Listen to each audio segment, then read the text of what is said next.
My name is Aditi Bansal. I reading class 7th in DS science academy. आज मैं आपके सामने एक कहानी प्रस्तुत करने जा रही हूँ जिसका नाम है घमंडी गुलाब। एक बार की बात थी, एक जंगल में बहुत सारे पेड़ पौधे और फूल थे, जिनमें से एक खूबसूरत गुलाब भी था।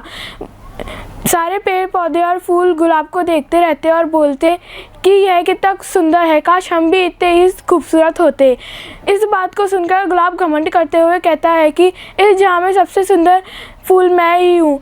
इस बात को सुनकर हिबिस्कस बोलता है कि तुम ऐसा क्यों सोचते हो, इस जंगल में और भी कई सारे सुंदर फूल हैं जिनमें से तुम एक हो। फिर गुलाब कहता है कि तुम क्या जानो, मैं तो बहुत सुंदर हूँ।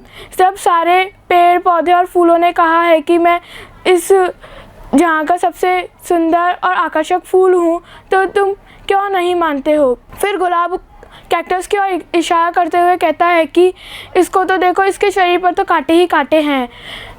फिर हिबिस्कस गुस्सा होकर बोलता है कि तुम ऐसा कैसे कह सकते हो, तुम्हारे शरीर पर भी तो कांटे हैं। फिर गुलाब कहता है कि तुम क्या जानो, तुम मेरी तुलना इस कैक्टस से कर रहे हो। फिर हिबिस्कस और गुलाब की बात सुनकर सारे फूल गुलाब से नफ़रत करने लगते हैं और कुछ दिन बीत जाते हैं। गुलाब ऐसे ही कैक्टस का मजाक उड़ाता रहता है और कैक्टस कभी निराश नहीं होता है और बोलता है कि भगवान ने इस जहाँ में हर किसी को किसी ना किसी कारण से ही बनाया है। बसंत ऋतु बीत चुकी थी और मौसम गर्म हो रहा था। बारिश न होने के कारण सारे पेड़ पौधे और फूल सूखने लगे थे। गुलाब की भी पंखुड़ियाँ सूखकर गिरने लगी थी।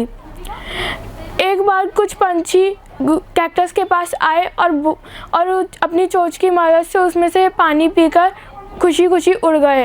यह सब देखकर गुलाब बोलता है कि जब वह तुम में से पानी पीते हैं तो तुम्हें दर्द नहीं होता। कैक्टस बोलता है कि दर्द तो होता है, पर इससे उनकी प्यास बुझ जाती है और इससे हमको बहुत खुशी मिलती है। गुलाब को भी अब कैक्टस से पानी मांगने की ज़रूरत महसूस होती है।